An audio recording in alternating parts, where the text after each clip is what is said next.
Invito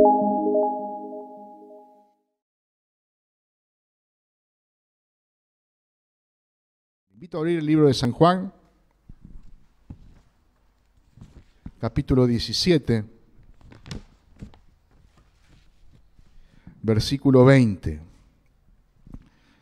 Esta mañana, si Dios quiere, vamos a estar terminando este capítulo 17. Por la tarde ya vamos a estar viendo el 18. Y este capítulo 17 es la oración que Jesús hace al Padre, ¿no?, por sus discípulos.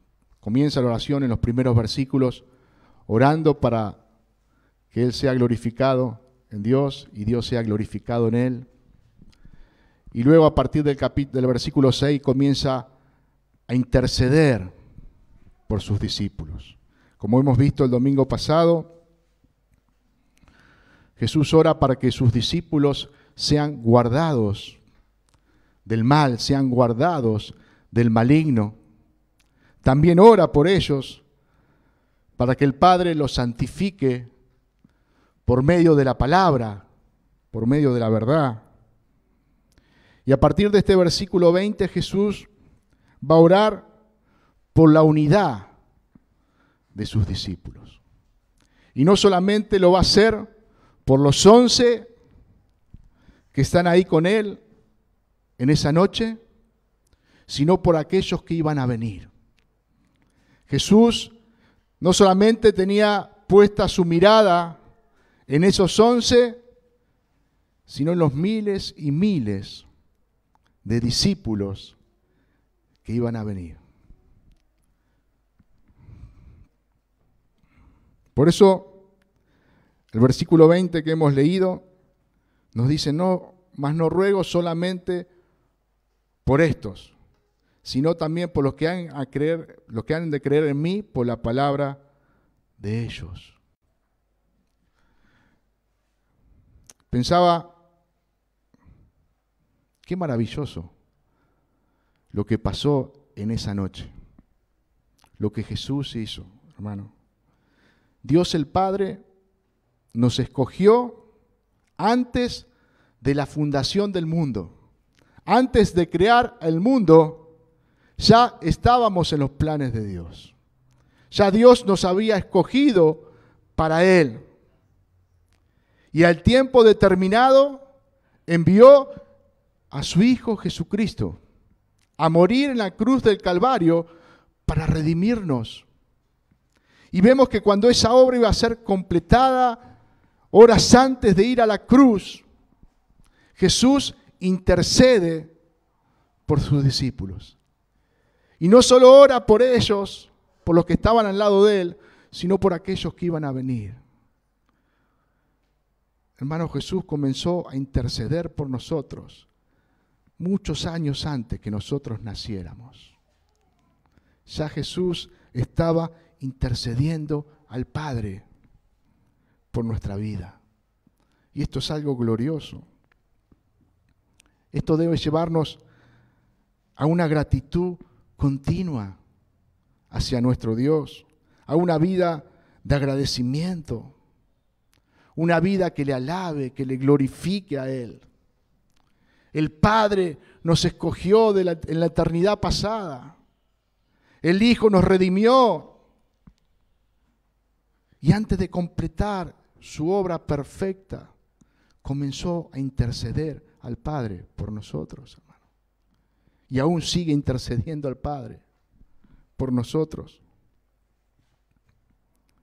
Dice Jesús: los que han de creer en mí por la palabra de ellos.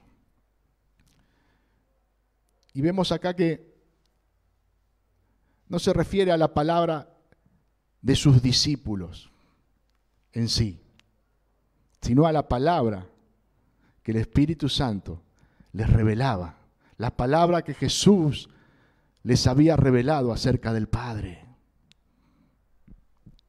En ese tiempo oían el mensaje del Evangelio directamente, a través de la predicación de los apóstoles, ¿no? Vimos que cuando Jesús ascendió a los cielos, descendió el Espíritu Santo sobre los apóstoles, sobre los discípulos de Jesús, y comenzaron a predicar la palabra. Comenzaron a predicar a Cristo. Y se cumplió lo que Jesús les dijo en esa noche, unas horas antes. Los que han de creer en mí por la palabra de ellos. Esa misma noche, la primera predicación de Pedro, 3.000 judíos se convirtieron. Y vemos en el libro de los Hechos cómo a través de la predicación de los apóstoles, cientos y cientos se convertían al Evangelio. La predicación de Pablo, la predicación de Pedro, la predicación de Juan, de los discípulos, no solamente de los apóstoles, porque este era el mandato de Jesús, ¿no? Recordamos luego que murió Esteban, estaban todos todavía en Jerusalén, pero Jesús les había dicho que debían llegar hasta lo último de la tierra. El mensaje debía ser para todos.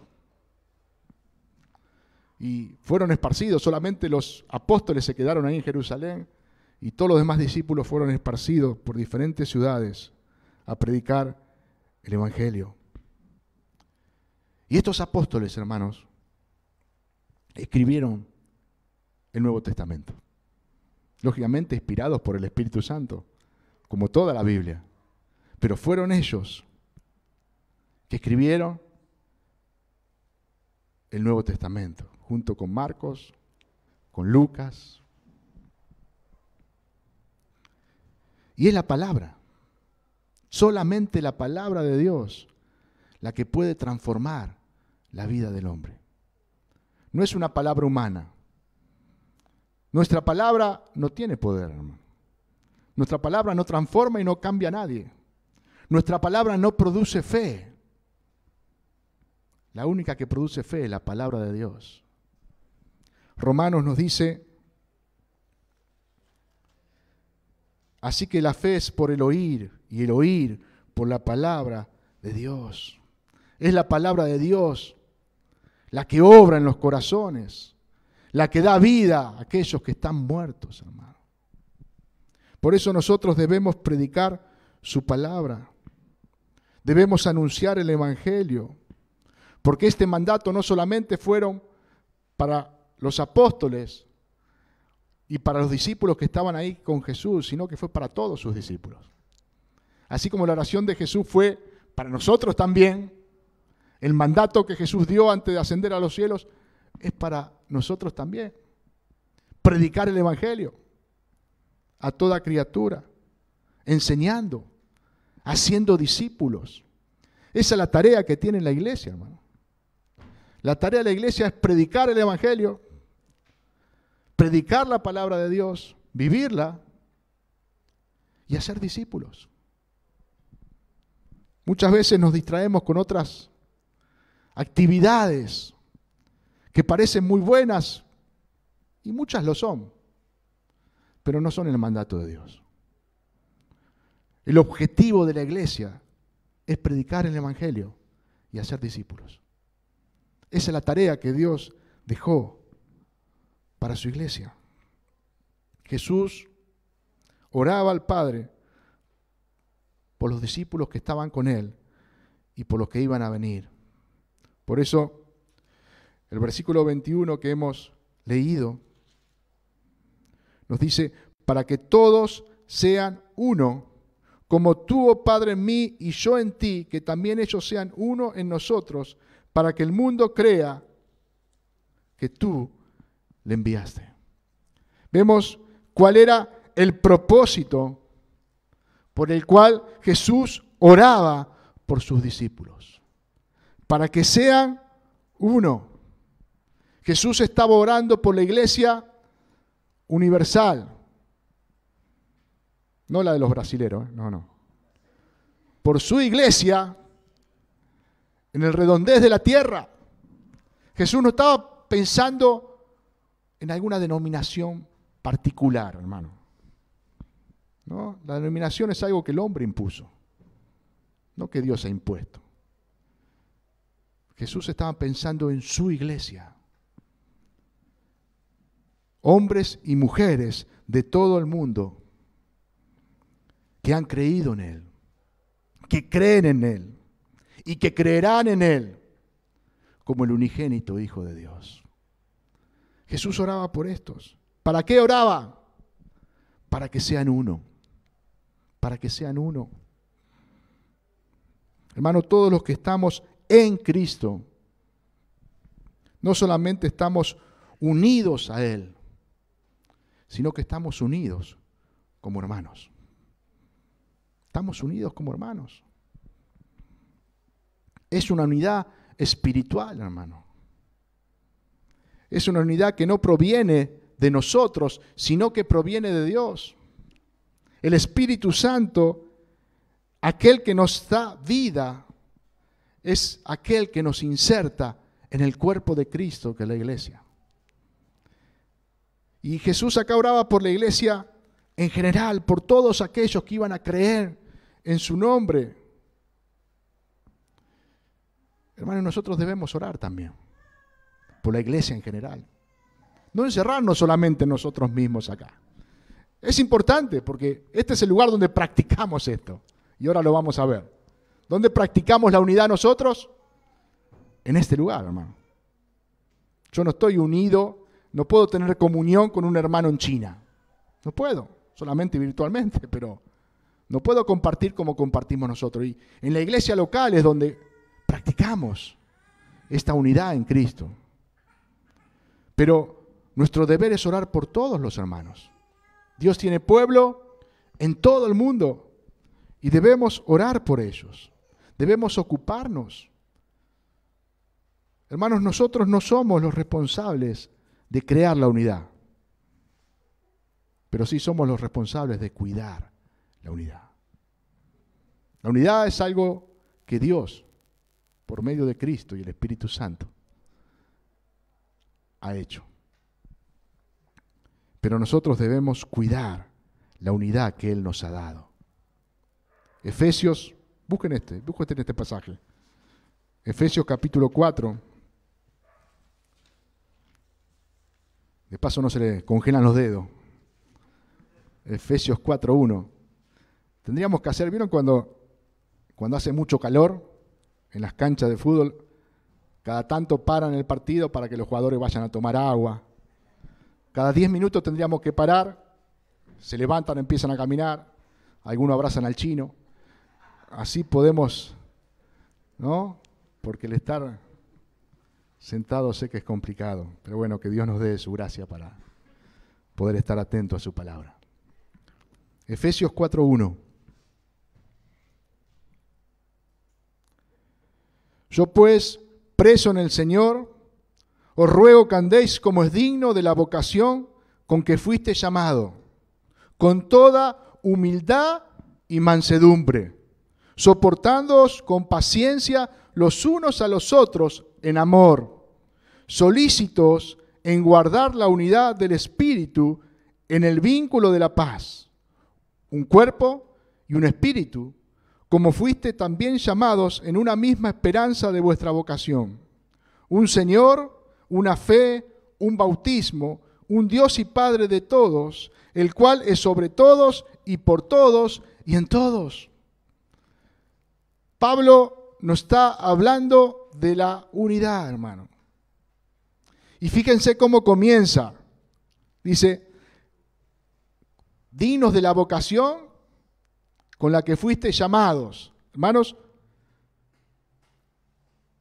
estamos en Cristo. Nunca debemos olvidar que le pertenecemos a Él. Y Él nos dejó su ejemplo de cómo debemos comportarnos, de cómo debemos vivir con toda humildad, mansedumbre, soportándonos con paciencias a los unos a los otros en amor, solícitos en guardar la unidad del Espíritu. La Biblia de las Américas, en lugar de decir solícitos, dice esforzándoos por preservar la unidad del Espíritu. Esforzándonos, hermano. Por eso yo le decía, la unidad no la creamos nosotros, pero sí es responsabilidad nuestra cuidarla. guardarla. Y para eso debemos esforzarnos. Para eso debemos trabajar.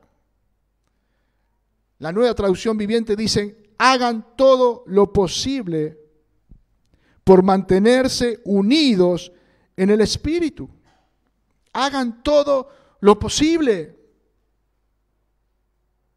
Y esto me llevaba a examinarme, ¿no? Y pensar, ¿cuánto hacemos por la unidad de la iglesia? ¿Cuánto hago yo por la unidad con mis hermanos? ¿Hago todo lo posible? Porque esta es la oración de Jesús al Padre por nosotros. Que seamos uno. Jesús oraba por la unidad de su iglesia. Y también nos enseña cómo debe ser esa unidad, hermano. No es una unidad como podemos ver en este mundo, que se unen por sentimientos, que se unen por compartir algunos gustos, que se unen por diferentes circunstancias que no tienen nada que ver con Dios. Jesús dice: como tú, oh Padre, en mí y yo en ti. La relación divina, intratrinitaria que hay en Dios Padre, Dios Hijo y Dios Espíritu Santo, esta unión es desde la eternidad, hermano. Y Cristo no nos muestra esto solo como un modelo, es un modelo. Lógicamente que esa unión es una unión perfecta en su esencia, pero tiene que ser nuestra motivación. Hermanos, no solamente es un modelo, sino que es el fundamento de nuestra unidad. La unión trinitaria es el fundamento de nuestra unidad. Es lo que hace posible que nosotros podamos ser uno. El versículo 23 Jesús va a decir: yo en ellos y tú en mí. Por eso es importante entender que esto no es una unidad humana, sino que es una unidad espiritual. Proviene de Dios, por lo cual debe tener los atributos que Dios tiene. Hermano, esta unidad debe tener los atributos que Dios tiene. Debe estar fundamentada en la santidad. Debe estar fundamentada en la verdad. Debe estar fundamentada en el amor. Hermano, los atributos que Dios tiene deben estar en nuestra unidad. De esa manera debemos vivir. El versículo 22 que hemos leído y el 23 dice: la gloria que me diste, yo les he dado para que sean uno, así como nosotros somos uno. Yo en ellos y tú en mí, para que sean perfectos en unidad, para que el mundo conozca que tú me enviaste y que lo has amado a ellos como también me has amado a mí. Hermanos, Cristo está en nosotros por medio de su Espíritu. Y somos partícipes de lo que Dios es. Por eso, como hemos leído en el versículo 22, Jesús nos dice: la gloria que me diste, yo les he dado para que sean uno, así como nosotros. Hermanos, la gloria que Jesús da a los creyentes significa que ahora somos unos con Él, como el Padre y Él son unos. Solamente en Cristo podemos tener esta unidad. Solamente en Él, hermano. Somos partícipes de la naturaleza divina. Por eso el apóstol Pedro, En 2 de Pedro 1:3 nos dice, como todas las cosas que pertenecen a la vida y a la piedad nos han sido dadas por su divino poder, mediante el conocimiento de aquel que nos llamó por su gloria y excelencia, por medio de las cuales nos ha dado preciosas y grandísimas promesas, para que por ellas lleguéis a ser participantes de la naturaleza divina, habiendo huido de la corrupción que hay en el mundo a causa de la concupiscencia. Vosotros también, poniendo toda diligencia por esto mismo, añadid a vuestra fe virtud, a la virtud conocimiento, al conocimiento dominio propio, al dominio propio paciencia, a la paciencia piedad, a la piedad afecto fraternal y al afecto fraternal amor. Porque si estas cosas están en vosotros y abundan, no os dejarán estar ociosos ni sin fruto en cuanto al conocimiento de nuestro Señor Jesucristo. Hermanos, en Cristo el Padre ha sido revelado a nuestras vidas. Y tenemos grandísimas promesas. Somos participantes de la naturaleza divina. Podemos disfrutar de su presencia. Podemos disfrutar de su poder, de lo que Él es. Y sabemos que esta obra todavía está comenzando. Como está la frase, lo mejor está por venir. No, lo mejor sucederá cuando estemos con Él. Cuando seremos transformados, glorificados y vivamos por siempre en su presencia. Pero mientras tanto, su obra ya ha comenzado, hermano. No crea que esa obra solamente está en los cielos, hermano. No. Dios nos va perfeccionando aquí en la tierra. Podemos experimentar su presencia aquí en la tierra. Podemos vivir bajo su voluntad aquí en la tierra. Podemos conocerle con mayor profundidad aquí en la tierra. Experimentar lo que en Él es aquí en la tierra. Pero ¿sabe qué? Esto solamente sucede si estamos en Cristo. Si estamos en Cristo, hermano.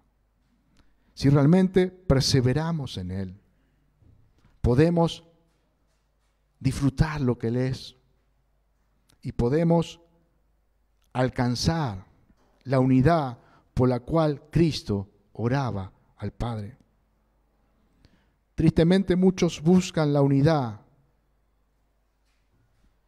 fuera de Cristo. Y esto es imposible, hermano. No hay unidad posible sin Cristo. Nuestra unidad debe reflejar a Cristo. Nuestra unidad debe reflejar el carácter de Dios. ¿Para qué? Para que el mundo crea, hermano. Dice el apóstol Pablo que somos cartas leídas. Cuando nos ven a nosotros tienen que ver a Cristo. Así como el Padre y el Hijo son unos, nosotros como hermanos, si estamos en Cristo y Cristo está en nosotros, debemos ser uno, hermano. Debemos ser unos, debemos trabajar, cuidar esa unidad. Hermanos, nosotros somos productos de su amor. Dice la palabra de Dios en Romanos que ha derramado su amor en nuestro corazón por medio de su Espíritu Santo. ¿Y para qué derramó su amor? ¿Para que lo guardemos? No, para que lo pongamos en práctica, hermano. Para que nos amemos unos a otros. ¿Y por qué derramó su amor? Para que nos amemos como Él nos ha amado. Por eso nos da su amor. ¿Por qué le amamos a Él? Porque Él nos amó primero. ¿Por qué podemos amar a nuestros hermanos como Él nos amó? Porque Él derramó su amor en nuestros corazones. No es que sea algo imposible, hermano. Debemos trabajar. Debemos negarnos. Debemos humillarnos.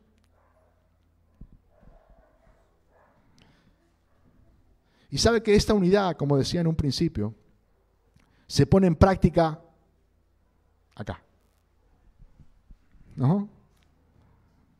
Es fácil decir, yo estoy unido con mi hermano en Córdoba. Yo tengo una hermana de sangre en Córdoba. Bueno, todos somos hermanos de sangre porque la sangre de Cristo es la que nos une.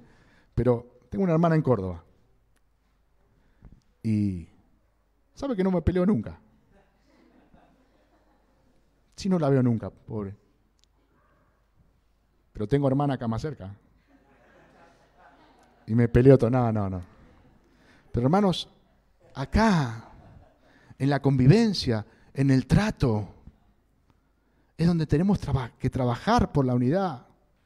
En este lugar que Dios nos ha puesto, es donde debemos vivir como cuerpo de Cristo, como su iglesia, cuidándonos, esforzándonos por la unidad. ¿Cuántas veces miramos la necesidad de nuestro hermano? ¿Cuántas veces miramos la necesidad de nuestro hermano antes que la nuestra? Hermano, y no pienso solamente en lo material, porque a veces cuando hablamos de necesidad pensamos en lo material. Y es verdad, hay necesidades y es bueno que podamos ayudarnos. Y la palabra de Dios nos dice que cuando vemos a un hermano tener necesidad y no lo ayudamos, no somos hermanos, no le estamos amando. Pero hay una necesidad mayor que la material, que la espiritual. ¿Cuánto nos ocupamos de nuestro hermano?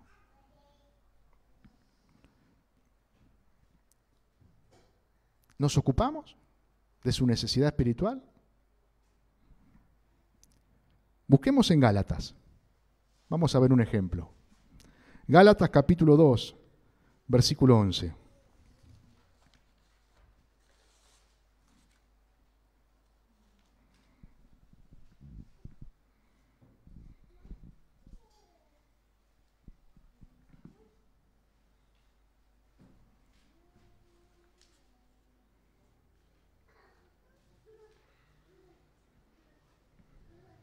Dice, pero cuando Pedro vino a Antioquía, está diciendo Pablo, le resistí cara a cara, porque era de condenar. Pues antes que viniesen algunos de parte de Jacobo, comía con los gentiles, pero después que vinieron se retraía y se apartaba, porque tenía miedo de los de la circuncisión. Y en su simulación participaban también los otros judíos, de tal manera que aún Bernabé fue arrastrado por la hipocresía de ellos. Pero cuando vi que no andaban rectamente conforme a la verdad del Evangelio, dije a Pedro delante de todos, si tú, siendo judío, vives como los gentiles y no como judíos, ¿por qué obligas a los gentiles a judaizar? Fíjense, pongámonos en escena. Pablo, apóstol de Jesucristo, Pedro, apóstol de Jesucristo. Y Pablo ve que Pedro le estaba errando en esto. Pedro era cristiano, pero estaba equivocándose, hermano. ¿Y sabe qué hizo Pablo? No miró para otro lado, sino que se preocupó en la vida espiritual de Pedro. Y también en la vida espiritual de los demás hermanos. Porque Pedro arrastraba a otros. Y lo que Pedro hacía, lo hacían otros. Cuando venían los judíos, Pedro se ponía aparte. No, con estos gentiles no me junto. Pero cuando los judíos se iban, se sentaba de vuelta a tomar mate con los gentiles. Y acá vemos dos cosas. Primero, hermanos, Pablo le reprendió porque le amaba. Como dice la palabra, no andaban rectamente conforme a la verdad del Evangelio. Y sabe que nos puede pasar, que capaz que no estamos andando rectamente. Es que importante que haya un hermano que nos reprenda, que haya un hermano que nos muestre el camino, que nos haya un hermano que a través de la palabra nos corrija y nos diga esto no debe ser así. porque eso es bueno para mi alma, para mi vida. Sabe que está mostrando mi hermano que me ama, que ve realmente cuál es mi necesidad. Y yo con humildad debo recibir la corrección. Pedro era apóstol de Jesucristo. Su primera predicación se convirtieron en 3.000. Sabemos que fue el Espíritu Santo. Pero imagínese un predicador de hoy que en su primera predicación se convierte en 3.000. Al día siguiente alquila la cancha de River. Y sí. ¿Y quién le va a decir algo? Empieza a hacer cualquier cosa. Pedro era apóstol de Jesús. Y no solamente Pablo vio la necesidad, Pedro se dejó corregir. Pedro se dejó corregir. Pedro se dio cuenta que necesitaba esa corrección. Qué importante que esto pueda pasar en nuestras vidas, hermanos. Que podamos corregirnos mutuamente, con amor, con mansedumbre, siendo humildes. Porque esto es lo que Jesús nos enseña. Jesús mismo en esa noche, ¿qué pasó? ¿Se acuerdan? Le lavó los discípulos. Le lavó los pies a sus discípulos. Y les dejó esta enseñanza. Que esto debían practicar ellos. ¿Qué pasó con Pedro al principio? Se resistió un poquito. Pero cuando Jesús le dijo, si no te lavo los pies, Pedro, no tendrás entrada conmigo en el paraíso. Pedro dijo, bañame. A veces nuestro orgullo hace que nos resistamos. A veces nuestro orgullo, ay, no, esto no. Pero cuando realmente entendemos que es el Señor, que es Él que nos quiere corregir, que es Él que nos quiere limpiar, que es Él que nos quiere guiar para que retomemos de vuelta el camino, le decimos, sí, Señor, hazlo. Y somos nosotros, hermano. Cada uno. Jesús le dijo a todos sus discípulos, deben lavarse los pies los unos a los otros.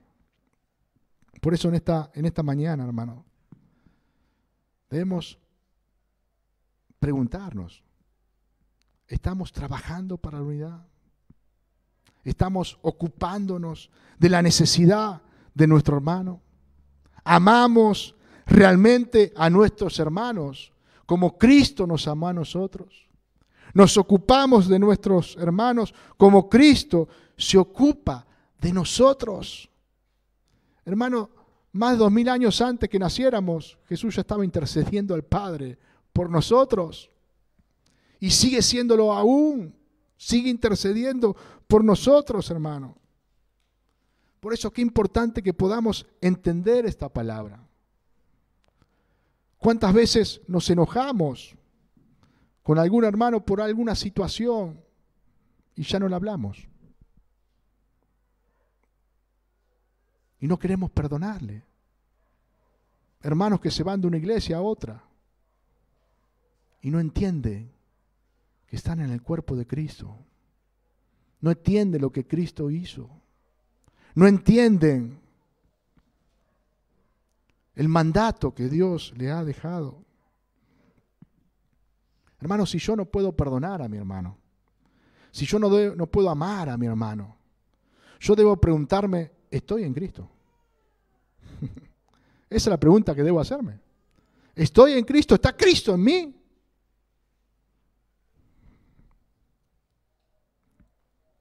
Muchas veces podemos esgrimir, el hermano me dañó, me lastimó, o hizo algo que me defraudó. ¿Y qué hizo Jesús, hermano? Jesús estaba orando por esos 11, que uno le iba a negar, la mayoría le iban a abandonar, y Jesús estaba orando por ellos. Pedro le iba a negar, y Jesús le dice, Pedro, he rogado por ti para que tu fe no falte. No miró la negación de Pedro, miró la vida de Pedro. ¿Cuántas veces nos quedamos con lo que el hermano me hizo? y sin mirar a nuestro hermano, sin mirar que Cristo está en mi hermano. Es Cristo, hermano. El más cercano, Pedro, uno de los más cercanos, le negó. Pero Cristo le amó. Le amó. Hermano, Jesús sigue intercediendo por nosotros al Padre. Y podemos examinar nuestra vida, cuántas veces le fallamos. Cuántas veces lo abandonamos con nuestras actitudes, con nuestros hechos. Cuántas veces lo negamos con nuestro vivir. Y Él sigue intercediendo por nosotros. Y Él nos sigue amando. Y Él nos sigue perdonando cuando vamos a su trono de gracia. Hermanos, la palabra de Dios nos enseña de cómo debemos amarnos. Colosenses capítulo 3, versículo 12 dice: vestíos pues como escogidos de Dios, santos y amados, de entrañable misericordia, de benignidad, de humildad, de mansedumbre, de paciencia, soportándonos unos a otros y perdonándonos unos a otros si alguno tuviera queja contra otro. ¿Cómo? De la manera que Cristo os perdonó. Así también hacedlo vosotros. Y sobre todas estas cosas, vestíos de amor, que es el vínculo perfecto. Hermanos, tenemos el mandato, tenemos la forma de cómo debemos comportarnos. El versículo 24 que hemos leído, Jesús dice: Padre, aquellos que me has dado, quiero que donde yo estoy, también ellos estén conmigo, para que vean mi gloria que me has dado, porque me has amado desde antes de la fundación del mundo. Jesús pide al Padre que podamos ver su gloria, que podamos verle tal cual es. Hermanos, hoy Raúl abrió la reunión con la transfiguración. Y los discípulos que estaban ahí con Jesús no se querían ir. Hagamos una enramada, quedémonos aquí. Pudieron ver un poquito de su gloria. Y no querían volver, se olvidaron de Mateo, se olvidaron de los otros. Nos quedamos acá y listo, dijo. No, hermano. La gloria del Señor. ¿Cuál es nuestro deseo? ¿Qué estamos esperando? ¿Pensamos en el cielo? ¿Pensamos que vamos a verle cara a cara? ¿Que vamos a ver su gloria? ¿Eso es lo que anhelamos, hermano? ¿O solamente tenemos nuestra mente y nuestro corazón aquí en la tierra? ¿Dónde estamos? Vivimos acá en el mundo, pero la palabra nos enseña que no pertenecemos a este mundo. Hermano, que nuestra mirada esté en los cielos, que realmente podamos anhelar ese día donde nos encontremos con Él, que podamos ver cara a cara a aquel que nos salvó, aquel que murió en la cruz por nosotros, que podamos contemplar su gloria por la eternidad, hermanos. Desear estar en comunión con Él por siempre. Cristo desea esto, hermano.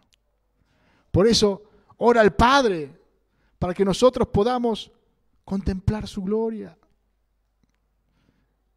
Y qué importante que nosotros podamos desear lo mismo. Hermanos, Dios el Padre amó al Hijo con un amor eterno. Y por causa de ese amor le dio gloria. Y le dio un pueblo escogido, al cual Él redimió con su sangre preciosa. Y estará unido a Él por la eternidad. Esta es la promesa que tenemos de parte de nuestro Dios. Esta es la esperanza, esto es lo que estamos esperando y deseando. Y esta relación de gloria y amor que la palabra de Dios nos muestra en Padre e Hijo y Espíritu Santo, nosotros vamos a poder disfrutar en su esplendor cuando estemos con Él en los cielos, hermano. Ahí vamos a contemplar su gloria. Ahí vamos a disfrutar lo que Él es, tal cual es, su santidad, su hermosura, por toda la eternidad, hermano. Los últimos 2 versículos ya vamos a estar terminando. El versículo 25 y 26 dice: Padre justo, el mundo no te ha conocido, pero yo te he conocido, y estos han conocido que tú me enviaste. Y les he dado a conocer tu nombre, y lo daré a conocer aún, para que el amor con el que me has amado esté en ellos, y yo en ellos. Hermanos, por medio de la obra del Espíritu Santo en nuestra vida, Cristo vino a morar a nuestros corazones. Y no solamente le conocemos a Él, sino que Él nos ha dado a conocer al Padre. Y así como Jesús pedía al Padre, seguimos conociéndolo de Él por medio de la obra de Cristo. Seguimos conociendo al Padre cada día por medio de la obra de Cristo. Su Espíritu Santo sigue obrando en nosotros. Sigue transformándonos a su imagen, hermano. Y por su obra redentora, por su obra de gracia, hoy podemos disfrutar en la tierra lo que Él es. En los cielos lo vamos a disfrutar con un mayor esplendor. Ahí ya no habrá pecado. Nuestro cuerpo será glorificado y estaremos con Él por siempre. Pero podemos disfrutar lo que Él es hoy aquí en la tierra también. Él nos ha dado esa posibilidad de poder contemplarle, de poder adorarle, de poder glorificarle aquí en la tierra. Pero imagínese lo que será en los cielos. Por la eternidad, verle cara a cara. Filipenses 3:20 dice: mas nuestra ciudadanía está en los cielos, de donde también esperamos al Salvador, al Señor Jesucristo, el cual transformará el cuerpo de la humillación nuestra, para que sea semejante al cuerpo de la gloria suya. Seremos transformados por el poder con el cual puede también sujetar a sí mismo todas las cosas. Hermanos, nuestra ciudadanía está en los cielos. Nuestra mirada debe estar puesta en Él. Un día su obra será terminada y estaremos con Él por siempre. Que esta oración de Jesús al Padre pueda ser una realidad en nuestra vida cada día. Hermanos, que realmente podamos ser santificados por medio de su palabra cada día. Que podamos guardar la unidad que tenemos en Él. Que podamos vivir cada día en santidad y en unidad, amándonos unos a otros, reflejando al mundo el amor de Cristo. Ese es el objetivo, que como iglesia podamos reflejar al mundo quién es Dios. Podamos reflejar al mundo quién es Jesús. Puedan ver su amor a través de nosotros. Puedan ver su perdón a través de nosotros. Hermano, esto debemos alcanzar. Y esto no es algo imposible. No, es algo posible. Debemos estar en Cristo. Nuestra mirada debe estar en Él. Debemos dejar guiarnos por Él. Debemos humillarnos cada día para que Él se manifieste en nosotros. Él intercede, como lo hizo esa noche por sus discípulos. A Él le damos toda la gloria y toda la honra en esta mañana. Dios mediante, por la tarde comenzaremos con el capítulo 18, ¿no? Qué bueno que esta palabra, hermanos, que nosotros recibimos de parte de Dios pueda llevarnos a examinar nuestro corazón. Si estamos en Cristo, si Cristo está en nosotros, debemos andar como Él anduvo. Debemos ocuparnos. Debemos ser diligentes. Vemos en su palabra, nos enseña la soberanía de Dios, el obrar de Dios, pero también la responsabilidad que nosotros tenemos como hijos suyos, de cómo debe ser nuestro caminar, de cómo debe ser nuestro andar, y como hermanos, cómo debemos bregar por esta unidad que tenemos en Él.